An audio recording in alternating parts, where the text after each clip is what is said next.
Oh, hello, and welcome to Hulu's Only Murders in the Building official podcast, now streaming on Hulu and Hulu on Disney+. I'm your host, Michael Cyril Creighton. I play your favorite trio's fourth wheel, an amateur mechanic but a professional lover, Howard Morris. Today's show is all about episode 9. We got a lot of guests. We'll talk with actor Jermaine Fowler about Randall's sketchy behavior, actress Jackie Hoffman about Uma's burgeoning romance, assistant costume designer Abby Geegan about why Howard's wardrobe is the best, and no, we will not be taking questions on that statement. And we'll also be talking with executive producer Jess Rosenthal about the bit of his mom's advice that made it into the show.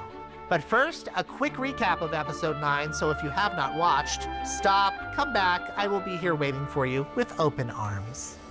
I'm taking that. We need to find Randall. When the trio tries to confront Randall about the elevator prank, he runs. Catch him! I can't. I still have blisters from my Linda Lavin boots. I'm not wearing underwear. One day before move out, Mabel and Williams discover a hidden passage and proof that Randall never left. He's still in the building. When they find him, Robot Lester's footage reveals the truth.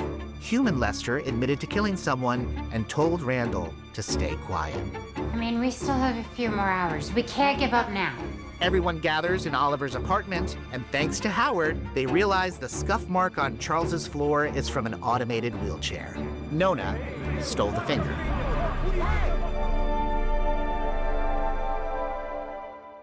Jackie Hoffman is back. As you know, she joined us for episode 2 of this podcast. Now she is back and crankier than ever. Jackie, welcome again. So, people describe Only Murders in the Building as a cozy show. Do they? Yeah, they do. They say it's like a cozy show. It's about cozy murders. I find the set to be very cozy. Would you agree? Oh, God, yeah, the sets are gorgeous. Yeah. I love how Hollywood perceives how New Yorkers live. I know. Like Charles's apartment is the Yeah. size of my building. Like the Vanderbilts, yeah. Yeah. Do you find the vibe on set cozy? It's a great vibe. We're a-hole free. Considering the star power we have, everyone's remarkably friendly. Yeah, isn't that crazy? Like that's the one thing. It's totally crazy. It's like actually a delightful, for me to say anything is delightful, it's really a delightful place to work. It's very cool. And it's the best of the best, the biggest stars you could possibly imagine. I know. And no one is. I remember sitting backstage with you, and it was like Marty and Steve and Meryl Streep, and we're like, I'm like, oh my God, how am I doing? How am I doing? How am I doing? You're like, you're doing very well. Yes, I'm sort of the guest star whisperer. I'm like, they like you. You're doing great. Yeah, you're the Meryl whisperer. Oh, like, gosh. Ignore it. Pretend you don't know who she is. So in this episode, it brings almost the entire cast down into the lobby. Pull up a box, boys. We're having a last night block party. I'm actually on my way out. What? On our last night? Thank you. Can we show up drunk? Oh my God. It was like being with the cast of It's a Mad, Mad, Mad, Mad World. It wasn't only Steve and Marty, but Nathan Lane and Richard Kind. It was like insane. It was really fun. And you worked with Nathan on Broadway, right? Yes, I did. In The Addams Family. Yes, he was Gomez, I was Grandma. So you've known each other for a while. Had you worked with Steve before? No, Marty I was more familiar with. Steve Martin, I auditioned when he played Inspector Clouseau, and I auditioned for that movie. I didn't get it. But it was one line. You had to teach him to say, I want a hamburger. I want a hamburger. And he'd say, hamburger, hamburger, hamburger. Yeah, didn't get it. But he was in the room, and I remember being so thrilled like he was in the room. I flipped out. Yeah, it was great. That day was so fun, as you said, because of Richard and Nathan and Steve and Marty and Jermaine running through the lobby, who was so lovely. What I remember the most are all the improvs. Because you joke about Uma not having any lines, but if there is a way to get an Uma line in there, you're going to do it. Yeah. Do you remember any of the improvs from that day? Jesus. Marty asks that for all of us to retire to his place, and he says he has a long table. And I said, I've seen his table. It's not that long, but it's thick. Classy. Classy all broad. those years at Second City paid off. Yep. That's what I always think. Jackie Hoffman, classy broad. You You should be in the... Actually, I feel like you should be in the writer's room because I feel like you understand Uma's voice better than anybody.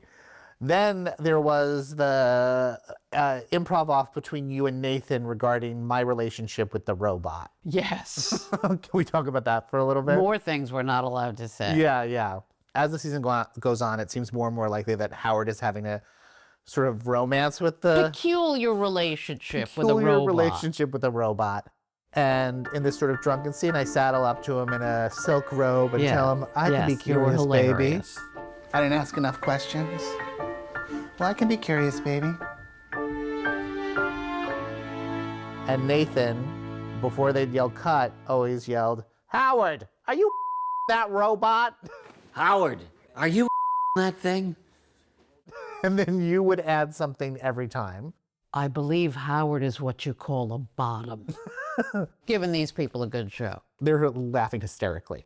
So were you surprised at this sort of touching little romantic beat between Vince Fish and Uma? Yeah, I was very surprised. And I was very surprised at how the director handled it. Yeah? How would you say she handled it? Well, she had like a laying on of the hands. And she's saying to Richard, stroke her face. It brought me back to my porn days. Buy me a sandwich sometime. Oh, yeah. Happily. Have you known Richard Kind a long time? I have. The first time I saw Richard Kind was when I was auditioning for Second City, and they auditioned the women separately, and it was all women sitting in the lobby, and Richard Kind comes out of the theater and says, okay, who's got the biggest tits? Well, I love that you get this little romance with him. I think it's satisfying to see Uma in another light. You know, Or a spinoff. A spinoff. Do you know this? Fridays on Vincent Uma. Did you know this? We talked to him on an earlier episode of this podcast, but Richard? Bernardo the PA. Bernardo, yeah. Do you know that he wrote a spec script that involves Uma, Howard, and Vince Fish off-site solving a murder of their own? Wow. And it's really, really funny. That would be a lot cheaper show to produce. I thought that was funny. What I love about the show is that you think you know something about a character. You think we know everything we can about Uma. She's cranky. She'll never be one note because of what you bring to it and what we saw in previous seasons. But then to give her this romance is really unexpected and really sort of nice. And it's nice to see her have a win. Uma's soft side. Yeah, I like Uma's soft side. But at the end of the Richard Kind scene, you improv'd a line while we're all sitting at that table. I have no recollection. You don't remember it? I'll remember it forever because it was so funny. And I feel like they yelled cut as you were saying it. You know, that tender moment. And then you said, would you like to put your pita in my dip? Oh, It was good. It was really sweet. Do you have a favorite Uma line over the years? A lot of them are so good, but I had one that I actually improvised, which was remarkable because it was 6:30 in the frickin' morning. And it's a favorite moment of mine because I made Steve and Marty laugh, which is, you can die after you've made Steve Martin and Martin Short laugh. It's the greatest thing. Yeah, they brought a bottle of wine and he wanted me to say with a screw top. And so he says, I bought a bottle of wine, and I said, with a screw top? What's the matter? You couldn't find a box? I remember that day. That's the day where we all cheers. Salute. Well, I am having such a good time talking to you. I could talk to you forever, but I think it's time to play a game. Are you up for a game? Yeah. What is this, like Andy Cohen show or something? Yeah, totally. All right. On this last holy night, we have dips and a case to solve. Okay, so this game is called Pass the Dip. In this episode, we see everyone get together for a Last Supper, Arconia style. The party takes place at Oliver's apartment, so naturally there's dip. There's lots and lots of dip. For this game, we've got 30 seconds on the clock to name as many dips as we can, back and forth, and whoever gets the last word wins. Are you ready?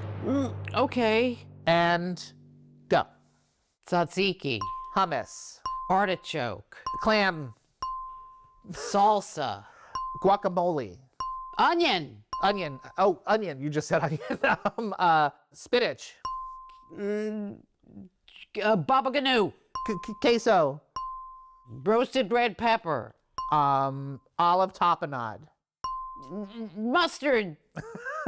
Mustard is not a dip. Pecorino. That's a cheese. That means I won, right? Because I said the last You one. won. It's your show. It's my show. I won. I was always going to win. Thank you so much for being here. I think you're the best. I couldn't be happier sharing this show with you. And I can't wait to see you again. Thank you for having me. Hello. Oh, hey. Yeah, I'm doing really good. I'm just so busy, so. After you. A lot of hard work goes into making all of us in the Arconia and the rest of the Only Murders cast look and feel our best. We heard from costume designer Dana Covarrubias in an earlier episode, and today we are talking to her number one, the assistant costume designer, the one in all of my fittings, the Howard Whisperer, Abby Gagan. Hi, Abby. Hi, Michael. How do you feel about the fact that I dressed myself today? I think you did an incredible job. Thank you. How does it look? Do I need to pull great. anything down? No, I think you're perfect. Okay, great. You're perfect. So let's talk clothes, okay? It's my favorite. Do you have any favorite costumes this season? I mean, I love most of what we put you in. I think in particular, I think your Pride costume from the flashback episode? was really one of my favorites because it was just very silly and like, Yeah. but still grounded in a little bit of reality. Oh yeah, I mean, But I it's also definitely would have worn the that. first time we ever put Howard in shorts, so. I know. And unfortunately, you can't really see his legs because his mother's wheelchair is blocking them. But there are shorts. There are shorts. They were There are there. shorts. Howard has great calves. He does. Yeah, I mean, that one was great. I think I've had a lot of fun with all of the Cacciamilio brothers. Oh yeah, talk about the Cacciamilio brothers because they're a unit, but they are all a little different. They're a little different. So yeah, how did you put that together? How did you decide to do that? It took a minute to like, it was hard to make them really feel Staten Island. Mm-hmm. Jesus, how many are there? It looks like community theater audition for Grease. Nice to meet you. The very first time we saw them, John Hoffman had wanted to sort of mimic a tableau of The Godfather, everybody around the table. In darker shades, very intimidating. Yeah. And then it turns out that that's not who they are at all. They're not. Right. They're basically just a big group of golden retrievers. Yeah. Do you have trouble turning off this brain? Because I know, like, when we're in between seasons, sometimes you and I will text and be like, Howard sweater, this is so Howard. Are you able to do it, or is it just... No. I can occasionally, but there is a lot of being out in New York and just seeing people and being like, well, that would be a great look for Uma, or like, that's that's very much a Howard sweater, or that would be great on Marty. Yeah. Let's talk about the Last Supper scene. How did we land on those togas? We landed on those togas. I mean, it is scripted. There is this tableau of the Last Supper in Oliver's dining room. We had our shopper go to the garment district and all the fabric stores, and she swatched and shopped a bunch of fabrics that were the right colors for everybody in the Da Vinci painting.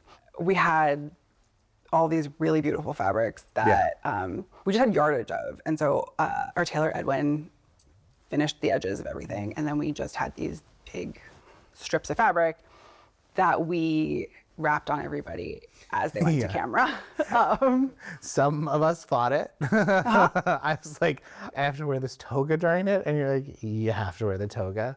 And you know what happened? We were like, if you go down to John and tell him you don't want to wear the toga, he's going to say, that's okay, don't wear the toga. And I went down in the toga, and John was like, well, I feel like we need the toga. And when John says you need the toga, you wear the toga. Really not what I thought he was going to say. I know. But it did work, though. It did work. It became part of the scene, actually, which is like what the costumes do sometimes. Yes. Like I wiped my nose with it. I sort of, it actually worked perfectly. And it looks really cool when we're all together. It did look really cool. So I know there are Easter eggs in the show, but fans on Reddit are actually catching them too. They noticed that Charles, in season 4, last season, is wearing can-can sweatpants. Are there other Easter eggs in this season from episodes 1 to 9 that you can talk about? I mean, first of all, the fact that fans notice the can-can sweatpants makes my whole life. You've made it. It was, I can You've retire made it. now. That's one of the Easter eggs that we have on the show every year is your socks are Oh yeah, no one will ever see and no this. one ever sees them. There's like 1 or 2 times that we've seen a glimpse of sock, but like your socks are such a I had all cat thing. socks for the first season. This season started out with dog socks and cat socks, and then swiftly moved to robot socks and technology socks. which are not as easy to find as dog and cat socks. And then eventually circled back to dog socks. But what else you've been doing is like you've been putting these little brooches on Howard, and this season they're sort of becoming a little bit more metallic Yeah. and metal, sort of like A sort of little like the more- technology is a taking little over. bit, yeah. Come here, Lester. Let's show him what you can do, babe. Babe? Where's my short king? Thank you for being here. Of course, my pleasure. You are Thanks the for having me. best, and thanks for making us all look so great. Of course, it's my pleasure. Now, a segment we call Michael Cyril Creighton on Howard Francis Morris. This is a really big Howard episode. I have to be honest, the whole season leading up to this, I was a little nervous about this relationship with the robot, but it really paid off. I finally get a scene with Steve Martin's character, Charles. Howard and Charles have never had a scene alone together. They have never been nice to each other. There's this really sweet, tender moment with Charles, and Howard breaks down in front of him, explaining why he's so lonely I'm sorry, I know how it feels to be lonely. and why he puts so much into this robot that doesn't have feelings and doesn't really care about him. I have nobody, again. Maybe I invested a little too much in a robot that doesn't care about me.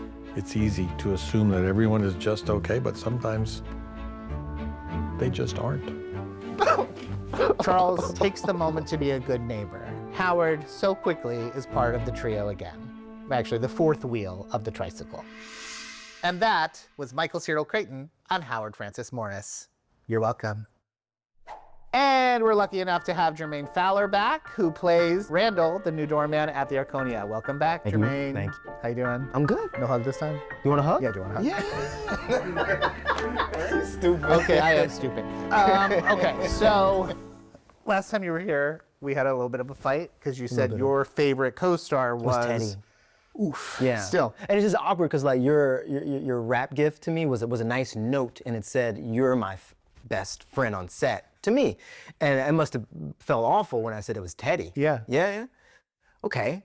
Well, Moving on. Yeah. Moving on. You are though. I'm with you. I You know you are. that. I know Okay. you are. All right. Okay, so listen, I don't know if you remember a day on set earlier this season. We were sitting around. You know, I don't like to know anything about who's who and who did what on the show. Same. And I turned to you. We were in the lobby set, and I turned to you and I said, "You played upright bass at the wedding?" And you were like, "Mm-hmm." And I was like, "He's the killer." Yes. I was convinced you were the killer. Yeah.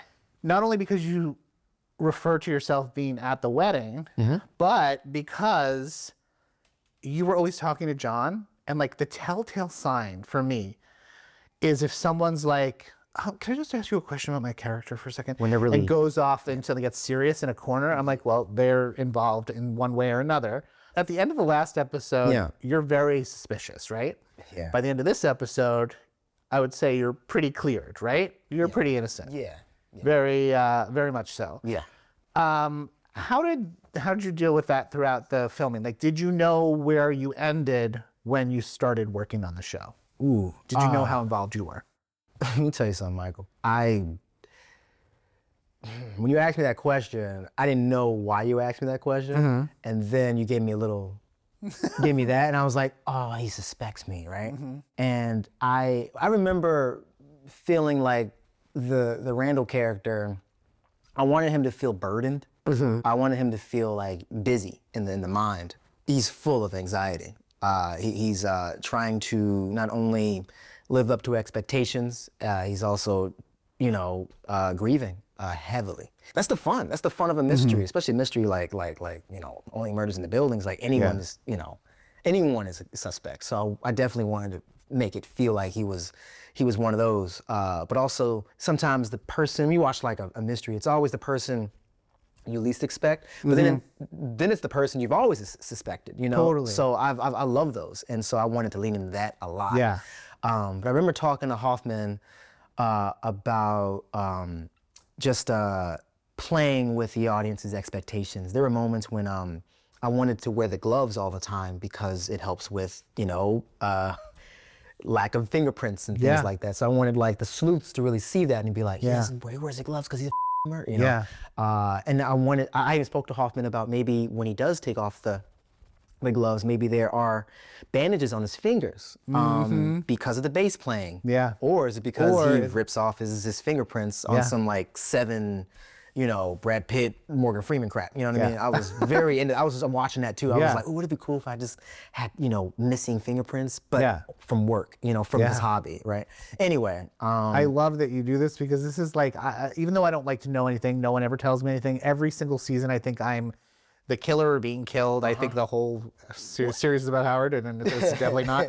I do love the fact that I know that the audience there's always a little bit of suspicion towards me, and I love sort of, it's like I'll do things that no one is clocking or telling me, like the way you look at someone, the way. Yes. But your inner life as this character is, when I watch it on screen, and I did talk about this with Steve Martin and Martin Short, like, acting with you is great. You're a great actor. You're really funny. It's lovely on set. But when you watch it on camera, there is so much going on.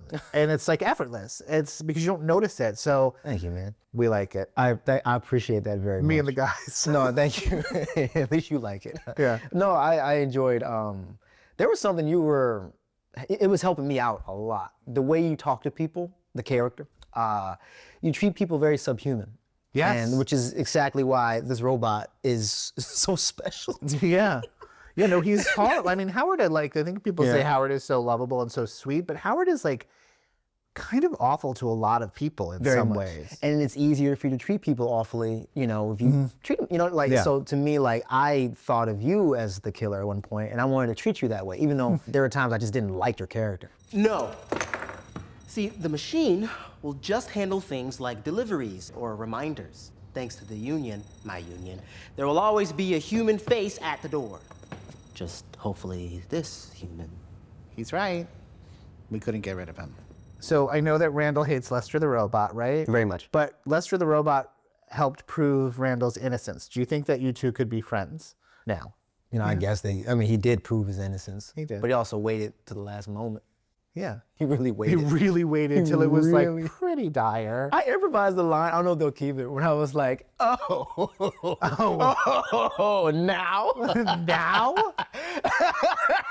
There'll always be this, anti-robot kind of position that Randall will have, only because he's an artist, from the bass playing and just how he sees people, and it's just he loves people. Yeah, he loves people. But there is something so about a robot that he's just always going to be a bit kind of suspicious about. Totally. And I think everybody feels that way. He's not the only one. No, he's not. I was real close with the robot for a little bit, but now I'm over it too. Forget it. Screw that robot. So in this episode, we have just a ton of very big group scenes. Right? Don't take me back. Don't take me back. So many group scenes. Dude, oh man. What was it like filming the Last Supper scene?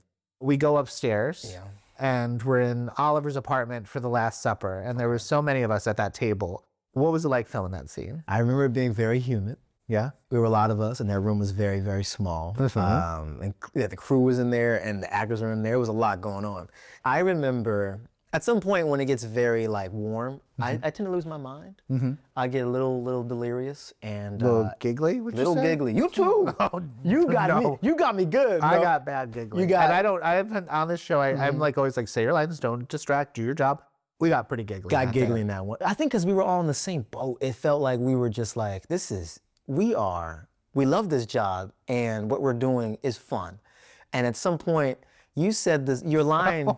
Your line was about your mom. My mom, this beautiful, emotional line. Spent her life in a motorized wheelchair. But you didn't say wheelchair. No, I didn't say motorized. You said electric chair. I said my mother spent her life in an electric chair.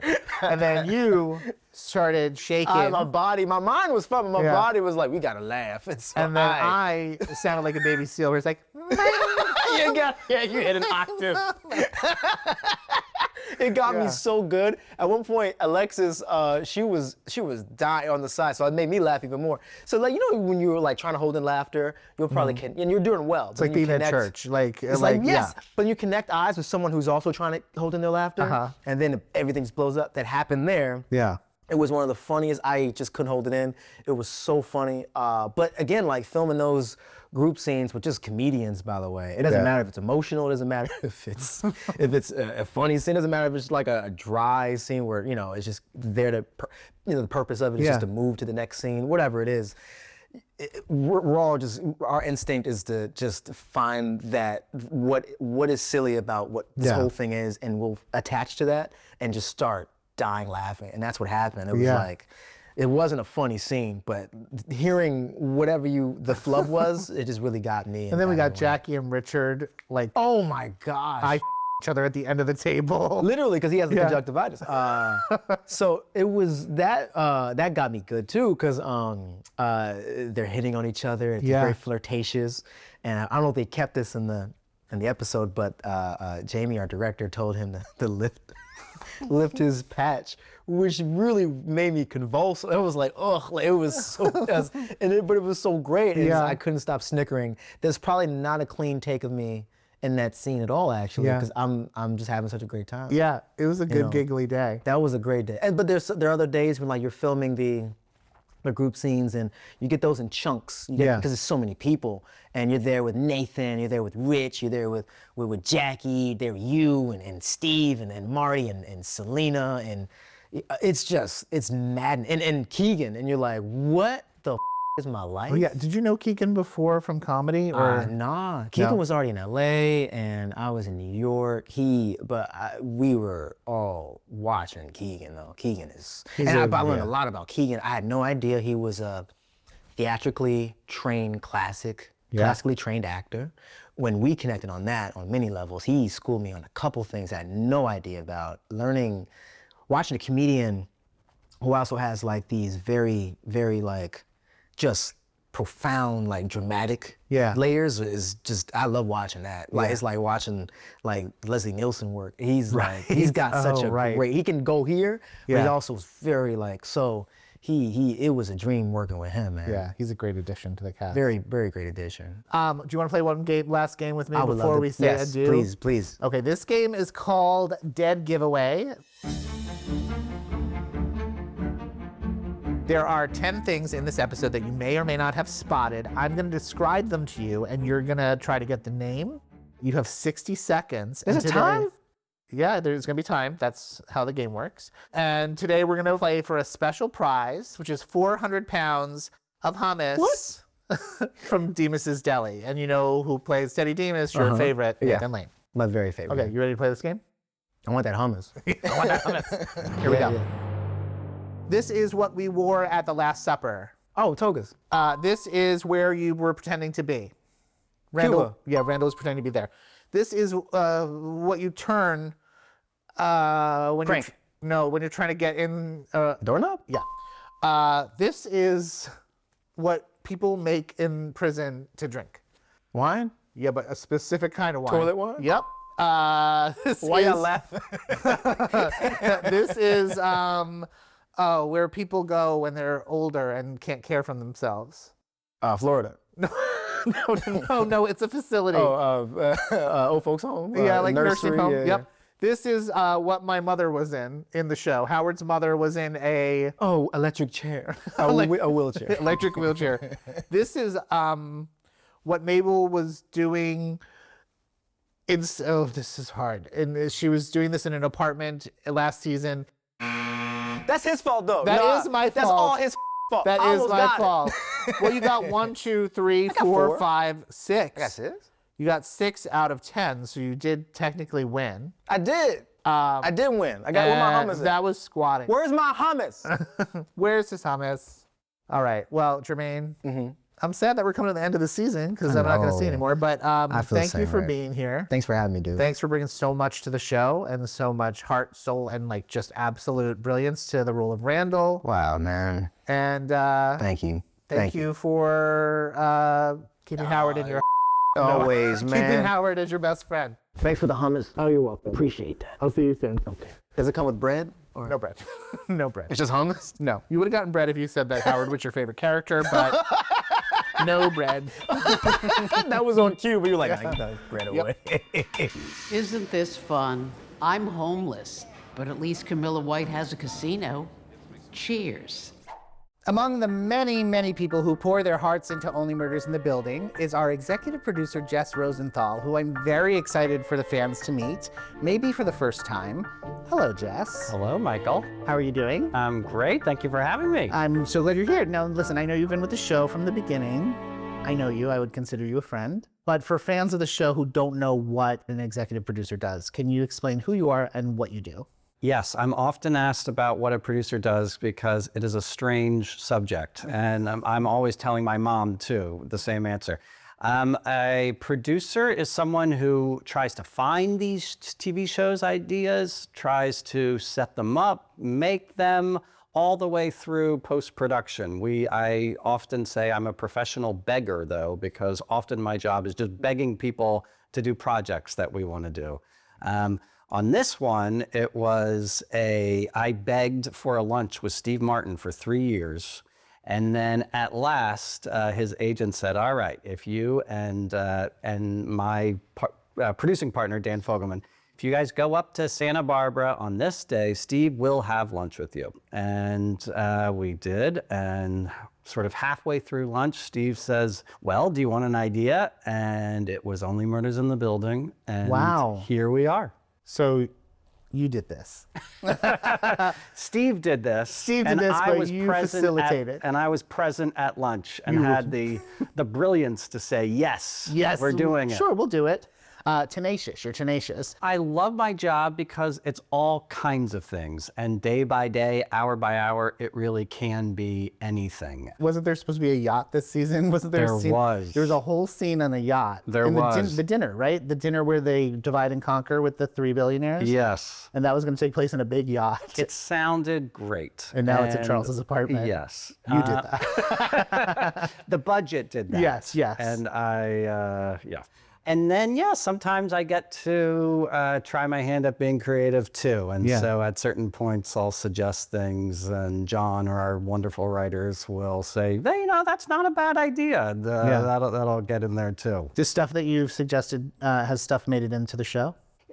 Yes. Let's see. I was actually quite delighted this season because in one episode when Marty and Steve are in therapy. Well, what if we paid you? Oliver could definitely use some therapy. Me? Charles only dates his mother. Yeah.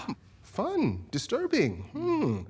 The writers used a little piece of advice that my mom uses, because my mom has, through my life, when I've been stuck or can't figure out what to do in life, she says, look at all of your friends. Who are you jealous of? And she's a big believer of jealousy as like a positive, motivating force. Really? And not this terrible emotion that sometimes we're led to believe. Mm-hmm. So I was saying that to the writers one day, and so that sort of became part of that therapy session. And so I was happy that my mom got to sort of be in the show a little bit. Oh, that's really nice. Let's focus on you two. Charles, there was mention of trouble around your romantic choices. Would you say that's true of your current relationship? Oh, no, we're not. I'm married to a lady, a crazy lady. I also think, I don't know if you think of your job this way, but I think of you as sort of as a cheerleader for the show, because I know no matter what I do, if I leave set and I want to know how a scene went, if I come to you, you're going to say it was fantastic. And Have I ever grunted and said, no, you sucked? No, you haven't. No, you're always like, great, you're so upbeat and positive. And I do believe it's genuine, but I also think if I was bad, you'd still say I was good. But that happened in this, I remember specifically this episode, 509, that we're talking about. I had that scene with Steve where Howard, like we see what this robot thing has led up to this really beautiful moment that I was very surprised to read when I got the script. And you said that I didn't realize that it was the first scene between you and Steve alone, which was really sweet. Yeah. I hadn't realized that. In this episode, there's sort of a block party of sorts in the lobby, which was really fun and took a long time to film. Yes, it did. What would you describe what the vibe was like on set during that time? There were so many of us there. I just loved that block party. And I sort of remember months earlier where the writers were talking about this episode. And my parents live in New York. And so as someone who's never lived in New York, I love when I hear these little tidbits about how New York buildings sort of recreate things that in everyday America that are non-New York. And so I love all these stories about how a New York City building handles Halloween and how kids are given a map and sort of go from apartment to apartment. Yeah. I think it might have been my suggestion that like, oh, what if they had a block party? Is that something a building would ever do? And it was fun to imagine all of you kind of crowding around in these final moments. I just loved too the set decoration and all those little pieces that were in everyone's apartments sort of being seen for the first time. Yeah, in the lobby, like the rack of clothes that Uma was lurking by and all of that stuff. Yes. The Peloton. I still have enough time to catch my 30th ride with Cody. There was a kind of gallows humor to it all, too, that I think our show really does well at, given our mystery and our murder, etc. How do you feel about robots? Do you think they could be coming for your job, or how do you feel?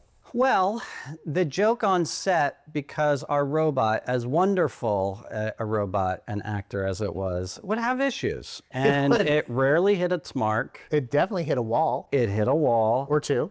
True. And so the joke on set was, gee, I don't know if robots are coming for our jobs that quickly. Right. The other joke about, I felt like the robot this you were mentioning, every year we've had a new incredible animal on set, usually that plays with you. This year we had a robot, and it was amazing that we thought, oh, that maybe this will be easier because we don't have to have a handler, we don't have to have someone feed this thing. And it took the exact amount of effort and team. I would say more. Perhaps more. Because there's like, I don't know who's listening, but Ryan Robot was his name. Had the hardest job this season. Because it would be like, Ryan, make its arms go up. And Ryan would be like, and the robot would be like, eh. Yes. Like to get the arm to go up, it took an hour maybe. Yeah. Not really. I think we're all okay. The robot revolution is gonna take a while. Okay, so we obviously haven't seen the final episode yet. What is the thing you are most proud of that you accomplished this season? Well, my mind goes to, I just felt like this casino was just a real wonderful achievement by our show. That is our production design, our set decoration. I love the lore that went into this thing. I love anything that sort of gives our show the feeling of texture and history. And it really did sort of come from a real thing, too. There was apparently the cops in New York found an underground casino underneath a butcher shop.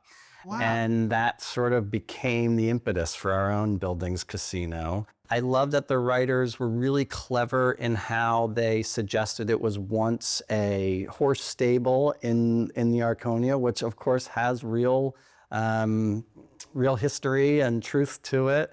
And there was just something about a gathering place for our building that I just really loved about it. And it just was as I'm saying, as a set, it just was, and a collection for this collection of actors, it was like a real highlight for me. I think it was the biggest set we've had on the stages. Pretty extraordinary. I mean, the theater was big, but it was a real theater.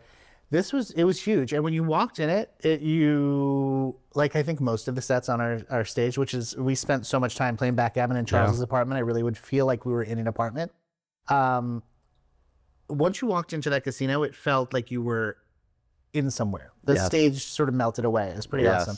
Is there a dream list for future collaborations? Well, our show is set in New York, and so I've always thought, okay, who lives in New York? Who are like the titans of New York? I've been a Howard Stern fan since I'm a little kid. Really? And ever in season 1, I was like, how can we get Howard Stern in our show? And I've attempted at times. Yeah. So one day, perhaps. Yeah. Howard. I mean, it makes perfect sense that he's interviewing the trio, right? I was suggesting that he was once going to play in Steve and Marty's therapist. I thought that would be a good role for dear Howard. That would be good. Yeah. Well, if we learn anything in this interview, you're tenacious. You can make it happen. It just might take 3 years. Just got to keep asking. Indeed. 5 seasons of this show. What are your top 3 moments that you've had? It could be on set, it could be related to the show in some way. Just your top 3 experiences related to this show from the beginning to now. That's a toughie. My mind goes to our green room, our salon beyond set. And I am very proud of our episodes, and yet I wish the audience could see what goes on off camera, in which chairs are set up. Steve, Marty kind of hold court for all of us. My favorite bit that they do, I just can't get enough of it. Steve has that app on his iPad that generates silly names. And so, do you know what I'm talking about? No, I never saw this one. And so he'll start to do his bit with Marty, and Marty quickly picks up that, okay, this is happening. And he'll say, Marty, what's the name of that first agent of yours? And he'll click the little button, and out comes Herbie Frankenthal. And Marty, oh yes, Herbie Frankenthal. And who is he married to? And click again, and it just kills me every single time. Anyhow, just the behind the scenes of these actors together, I just couldn't get enough of. I can't get enough of watching Selena teach Steve how to use Instagram. Amazing. Every day. He had a great line on that, which was, Selena is a fabulous IT person. She charges a fortune, but other than that, she's great. So that's number 1, the green room. Number 1 is the green room. Number 2, we have had some pretty fabulous New York sets. Yeah. I go to, I'm sorry to say you weren't there this evening, but we had Marty and Meryl on a boat in the middle of the night on that date that they had. And it was just fabulous. It was supposed to be a horrible evening of weather. Yeah. Lo and behold, the production gods gave us the most fabulous night. Oh, Jesus. Oh, dear God. Oh, my. At one point, Marty and Meryl sang New York, New York as we kind of went down the East River. It didn't get much better than that. That was a memorable one. I go back to Sting, him playing on set. Come on. The guy from U2. Are you kidding me? Sting. The Police, Roxanne? Every Breath You Take, only one of the biggest love songs of all time. Who educated you? We're lucky. Yes. So, without giving anything away, what are you excited for fans to take away from the finale? And where do you think our show is headed? I think we have quite a doozy at the end of this year, a scene that you are in, sir.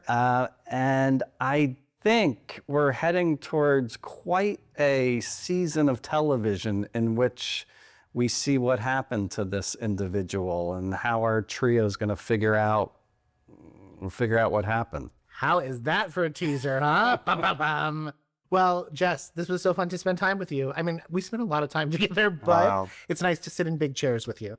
In a fake building. In a fake living room. That's wonderful. Thank you for being here. Thank you for making our show, and I can't wait to see you again. Great. Thank you, Michael. Bye. Pleasure. Well, that's it for today. Thank you so much for tuning in. And if you haven't already, just subscribe and follow us wherever you're listening or watching from. Leave us a little review or a rating. Get in those comments. Talk about who you think the killer is, for God's sake. And join us next week for the season finale. I can't tell you who we're talking to because, no spoilers, but I do know it's going to be a great show. Will the Arconia survive? Will any of us survive? Oh God, see you next week. Watch and listen to the Only Murders in the Building official podcast, available on Hulu and wherever you get your podcasts. And don't miss Only Murders in the Building, now streaming on Hulu and Hulu on Disney+.